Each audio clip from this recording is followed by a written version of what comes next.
boxing news.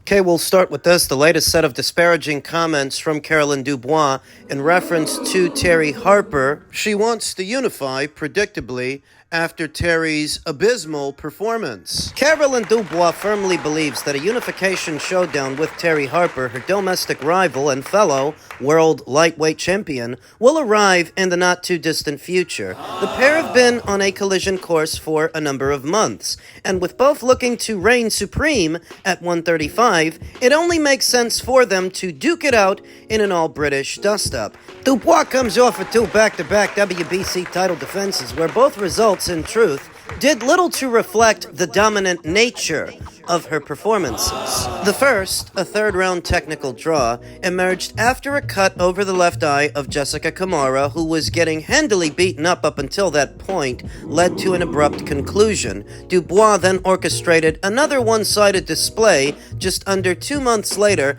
only for one judge who scored it a draw to deny her a unanimous decision win over Bomi Shin. In any case, though the 24-year-old remains eager to unify her division before eventually targeting the remaining champions in a bid to become the undisputed lightweight queen, as for the WBO champion Terri Harper, 16-2-2 with 6 knockouts, she too has expressed a desire to collect more belts after dethroning Rhiannon Dixon and in turn becoming a 3-weight world champion. In her last outing, meanwhile, the 28-year-old cruised to a comprehensive points win over Natalie Zimmerman, a vastly overmatched opponent several weeks ago. Yet Dubois, it is fair to say, remains largely unimpressed ahead of their potential clash later this year. I'm confident that it will happen, she told Boxing News. The only person who could prevent it from happening, I believe, is Terri Harper. Before her last fight, she was saying she can't wait to punch me in the face, and that I've rubbed her the wrong way. But after that abysmal performance against Zimmerman, she didn't even mention my name. So I'm a little bit worried about that because it takes two to tango.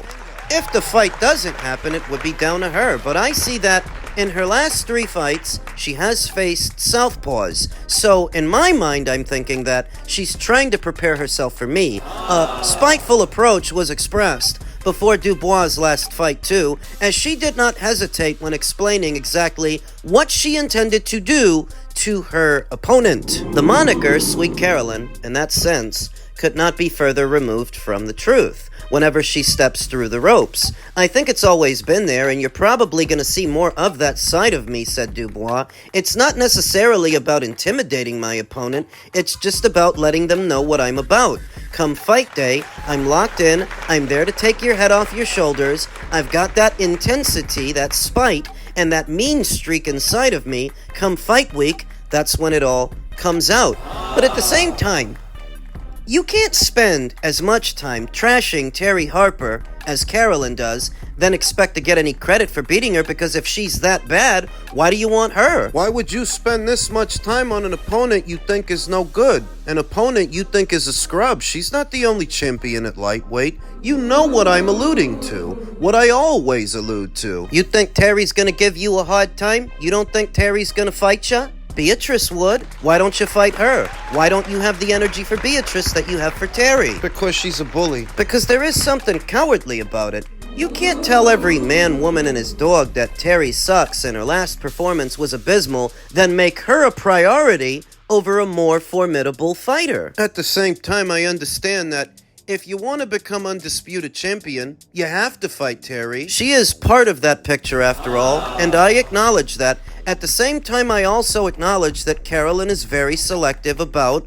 who she wants to go after and when. I don't know who's supposed to pay for Dubois versus Harper, because I don't think Caroline would cross over the matchroom. But Terri crossing over to Boxer is not a sure thing either, because Boxer's got their own problems. The latest as it pertains to them and Sky is that Sky Sports will not renew with Boxer. So Boxer is now in the market for a new broadcast partner moving forward, and we don't yet know who that's going to be. Industry rumors suggest that they may migrate from Sky over to TNT, but that is not confirmed. And until something is, I'm not sure we get Dubois versus Harper in the not-so-distant future. Not until Boxer can get some money behind them. Now, there is always the off chance that the good people at MVP decide to put this fight together with their own money and add it to one of their upcoming shows. I mean, they use Golden Boy Promotions as fighters all the time. So maybe they could use these two? But given the amount of recent signings they've made... They now have a lot of their own fighters to accommodate, so those slots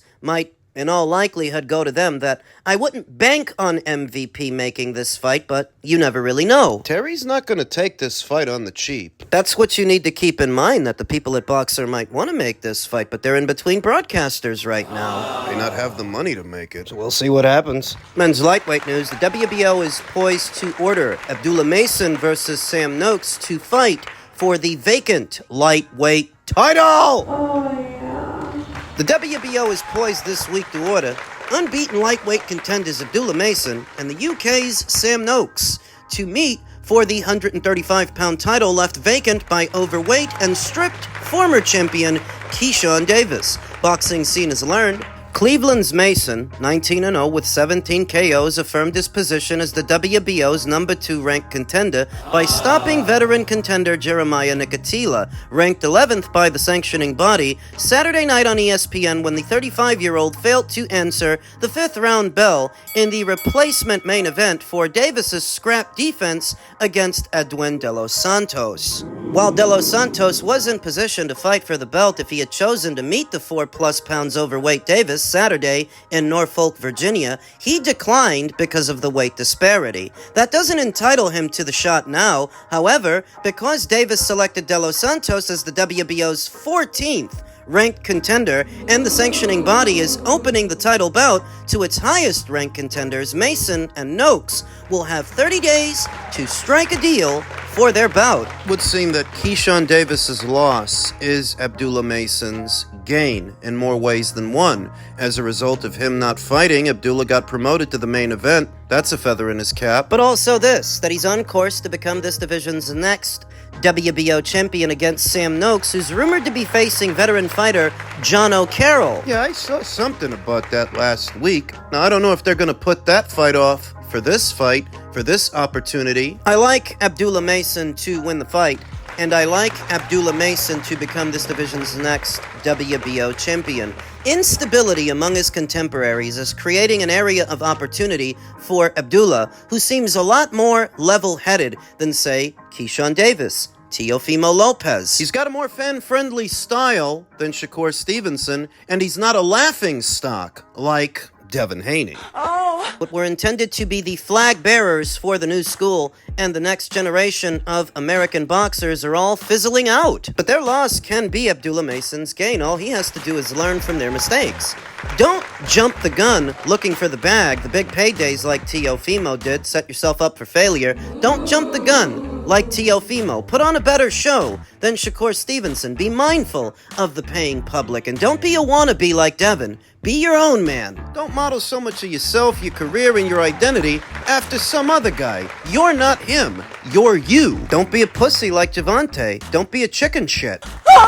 Would seem that last crop of American fighters are not living up to the expectations set before them, and this creates an area of opportunity for Abdullah so long as he can keep his head on straight, unlike Keyshawn Davis. Yeah, Keyshawn's burning out. It would seem that they're all burning out, in a manner of speaking, opening the door for another young fighter to perhaps do what they're not doing.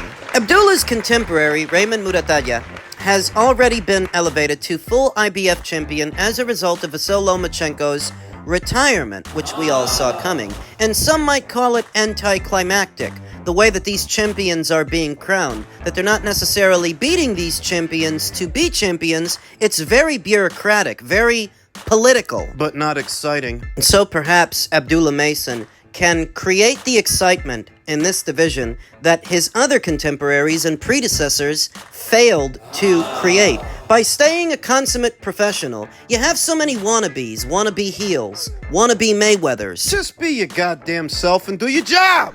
The paying public isn't really asking for much, just a fighter that wants to fight. A boxer who behaves like a boxer, and not a wannabe. The bar is set so low for the American boxer that it won't take much from Abdullah to do better than his predecessors and his contemporaries. All he has to do is keep his head on straight, stay the course, do your job, and I think the boxing fans will appreciate him that much more for it.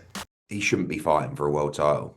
I think that you can't really ever criticize Manny Pacquiao. I mean, the guy's a legend, and he's definitely got the right to do whatever he wants in the sport. Should he be fighting for a world title? Absolutely not. Should he be installed in the rankings immediately at number 5 or whatever it is? Yeah, I believe it was 5, but the WBC retracted on that and said they made a mistake. Oh, did they? Yeah. All right. I mean, should you? I mean, I was just, but look, he's Manny Pacquiao and it's a business. Like, if it wasn't Manny Pacquiao and some other guy who was in the rankings and was a former champion rang up the WBC and said, stick me in the rankings, do you think they'd do it? No. But it's Manny Pacquiao. And that does mean something as well, by the way. Like, it's a difficult spot for the WBC. But at the same time, he shouldn't be fighting for a world title. Eddie doesn't think that Manny should be fighting for a title. It's pure chicanery. And that's why I agree with him. The way they're allowing Manny Pacquiao to come back after 3 or 4 years of inactivity, straight into a world title shot, it really does denigrate what it means to be a champion and what it means to hold a title when you see the sanctioning bodies themselves. They're a party to this, and they're only a party to it because they think this will make them some money. That's the only reason they're going along with this. If it weren't Manny Pacquiao and it were someone else, they wouldn't go along with it. Mario Barrios would not go along with it. It's opportunism, not sport. And perhaps that's why boxing as a sport and as a product in America is in decline. Because at least here in this market, it keeps trying to get away from what it is, or what is supposed to make it appealing to the customer. I don't know what this fight is going to do commercially, because it is a pay-per-view. And people are sentimental about Manny. That's all well and good. But Paul O'Neill was one of my favorite players on the 96 Yankees. That doesn't mean that he should be out there now playing for them. Being sentimental about Manny doesn't mean he should be out there now getting a world title opportunity ahead of so many ranked contenders who have been fighting where he has not. Why the hell are they fighting in eliminators and paying the World Boxing Council sanctioning fees? Why even do it if they're going to fast track some old guy to a title shot that should be going to you? Because of his faded glory. Don't forget, it's been 3-4 years since Manny fought, and when he did fight, he lost in what was a title shot, a world title opportunity, just for a different title. That was for the WBA. This is for the WBC. I think he's gonna win. What? I think he's gonna win. I think the only reason that Manny Pacquiao is back is because he sees a weak champion in Mario Barrios, that if the division and all the belts in it were held by more fighters like Brian Norman, or more fighters like Boots Ennis, Manny wouldn't bother to come back, let alone fight for a title. But because Mario Barrios is so beatable, you're selling a fight and you're selling it for the wrong reasons. It's like I've been saying. It's either Manny Pacquiao is so shot that he can't beat Mario, or Mario is so shit he can't make it past the 46-year-old Manny Pacquiao. But categorically, Manny shouldn't be able to fight for a title under these circumstances. 4 years removed from the sport, coming off a loss. It's ridiculous. In his last fight, but just what are your thoughts on him saying that and it impacting fighter styles? Some fighters, it's not necessarily running, but they don't have a necessary come forward attack or use their power to win. I think it has an impact, and business going forward. Yeah, I think that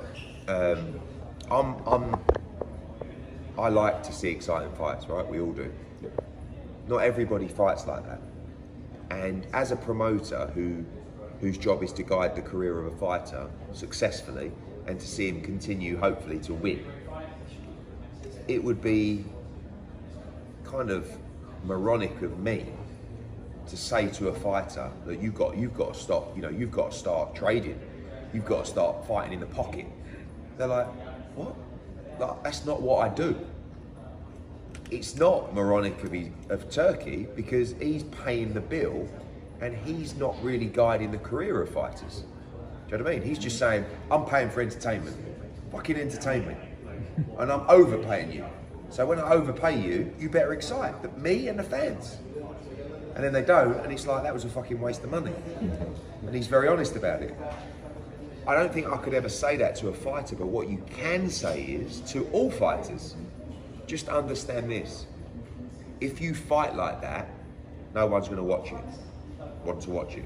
And if no one wants to watch you, people aren't buying tickets.